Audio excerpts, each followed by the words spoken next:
Otep à tous les Africains, vous qui m'écoutez à travers l'Afrique, le grand continent, l'Europe, l'Asie, l'Amérique, l'Océanie et même au-delà de l'inimaginable et de l'imaginable. Bonne année à tous les Camerounaises et Camerounais, à tous les Noirs, à tous les Nègres, à tous les Africains au-delà du Cameroun. Vive la lumière de nos ancêtres méritants. Vive la lumière de nos ancêtres lumineux. Puissent les génies d'ici et d'ailleurs cohabiter ensemble encore et encore pour permettre à ce que la connaissance vraie, spirituelle, occulte, à tous les niveaux, soit le pain chargé, le repas quotidien de tous les Africains, afin que ceux-ci puissent se développer, puissent s'épanouir dans tous les domaines de la vie. Je suis Sa Majesté le Roi, professeur KND. Aujourd'hui, nous allons aborder des questions, je vais répondre à des questions simples que vous me posez tous les jours. Je veux aussi ce matin, je veux aussi donner des solutions simples quant aux préoccupations que vous posez également tous les jours.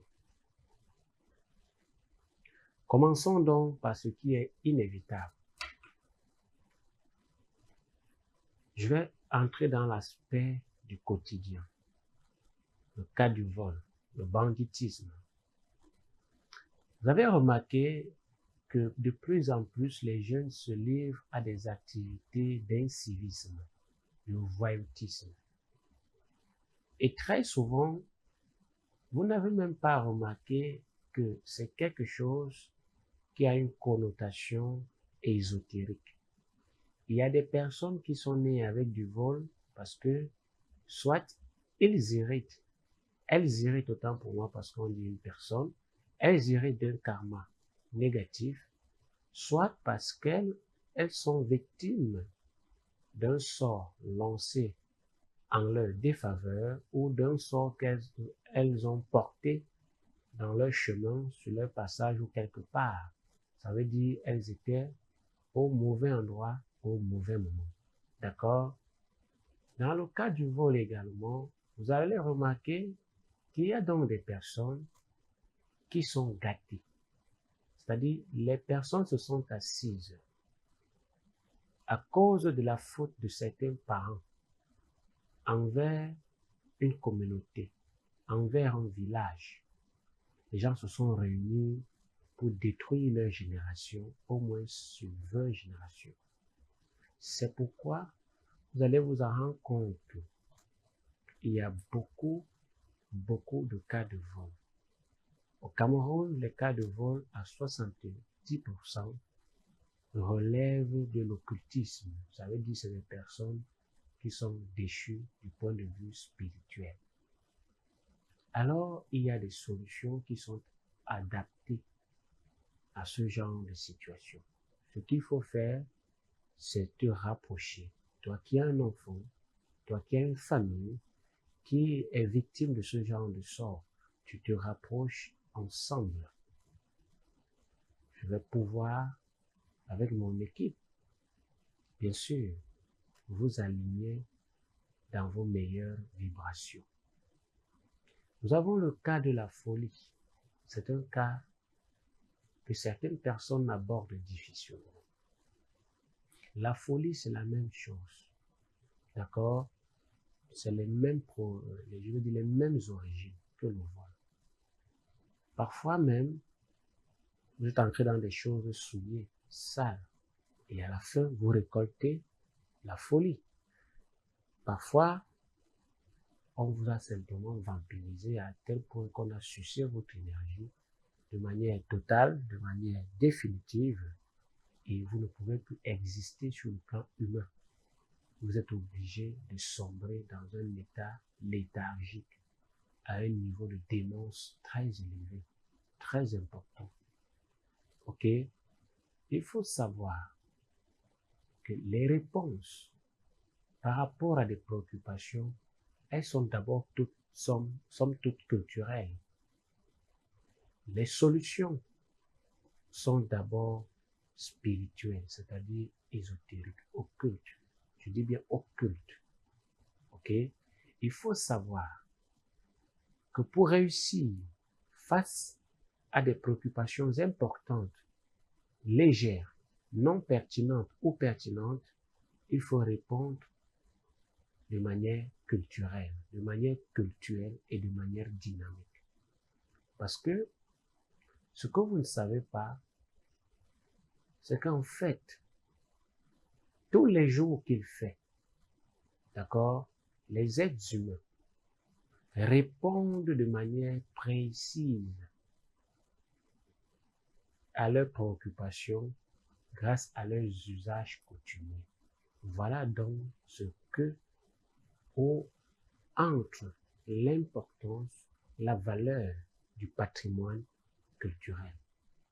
C'est pourquoi en anthropologie ou dans les traditions, je peux vous dire, je peux vous expliquer que la culture signifie tout simplement l'ensemble des réponses adaptées à des préoccupations d'une communauté, d'une famille ou d'un individu de manière quotidienne. C'est cela qu'il faut capter. C'est cela qu'il faut noter. Active tes pupilles. Allume ton cerveau. C'est important. Allons maintenant dans le cadre marital. Je vois des jeunes femmes aujourd'hui qui ont dépassé 30 ans et qui ne sont même pas avec un homme fixe. Sachez que ça va vous choquer, mais c'est la vérité. N'en déplaise. C'est une malédiction. Dans la vision de voix africaine, pour une femme qui a dépassé 30 ans, qui n'est pas avec un homme, qui compte la dominer, elle est maudite. Quand je vais vous dire ça, vous allez dire que c'est du n'importe quoi, parce que vous ne connaissez rien de la négroculture. Et ça devient très grave quand elle atteint l'âge de 35 ans. C'est pourquoi vous allez voir dans l'antique, c'est-à-dire dans le temps de l'époque d'avant, les femmes allaient en mariage trop tôt, en étant jeunes, pour servir leur époux et pour fonder une famille et pour conduire l'héritage de leur époux. Ce que vous ne savez pas, la femme ne pérennise pas le foyer de son père ou de sa mère, jamais. Oui, je vous ai souvent dit que c'est la femme qui donne la descendance. D'accord? Parce que c'est la femme, ce n'est pas l'homme. Mais elle ne pérennise pas sa famille. Imaginez-vous, vous êtes marié, ok, à un homme. Il s'appelle Daniel Mémé. Demain, on doit commencer à vous appeler Madame Mémé Evelyne, par exemple. Madame Mémé Viviane Angèle.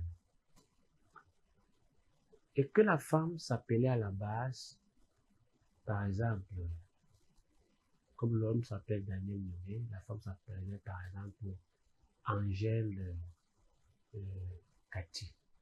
Disons ça comme ça. Demain, le mot là, le nom de sa mère qu'elle porte ou le nom de son père qu'elle porte doit disparaître. Est-ce que vous comprenez où je veux en venir? Vous m'avez souvent demandé, vous m'avez souvent posé la question, Majesté, quand on se marie, qu'est-ce qu'on fait du nom? Voilà ce que vous faites du nom de votre père. Ça veut dire, toi qui es la femme, tu dois d'abord faire un combat tu dois faire une réalisation ensuite entre le patronyme que tu as et celui que tu vas avoir. Lorsqu'on t'appelle Madame Mémé, c'est une domination de ton mari sur toi. C'est une soumission. D'accord? Mais que fais-tu du nom de ton père que tu avais à l'époque? Tu t'appelais Fink et Angèle. Tu épouses Daniel Mémé. On ne dira plus Fink et Angèle, on dira Madame Mémé Angèle. Qu'est-ce que tu fais de Fink? Est-ce que tu es allé pendant la cérémonie, soit de la dot ou de la négociation? Est-ce que vous avez parlé avec les ancêtres pour leur dire et faire le rituel qui va avec? Parce que tu as vécu entre ton accouchement 0 ans, peut-être jusqu'à 25 ans. Tu les as représentés. Et le lendemain, tu te sépares d'eux. Il faut faire attention. C'est pourquoi je vous dis toujours la dot. Il faut faire très attention au mariage. C'est sacré. Il faut, surtout la femme, faire très attention. Parce qu'en fait, vous ne vous en rendez pas compte. Mais vous devrez effectuer les rites. C'est pas vous. Il faut que le garant coutumier de votre famille s'en charge. Ce n'est pas du côté de l'homme, c'est de la femme. Il faut qu'il s'en charge pour apaiser les ancêtres, afin que la séparation, qu'elle soit douce, afin que la séparation, qu'elle soit facile, afin que vous puissiez désormais être possédé par les ancêtres de votre époux, tout en permettant que les vôtres cohabitent, mais sauf que les vôtres seront sous-adjacents. Ils ne seront pas en particulier, ils seront en réserve. Est-ce que vous comprenez ce que je dis?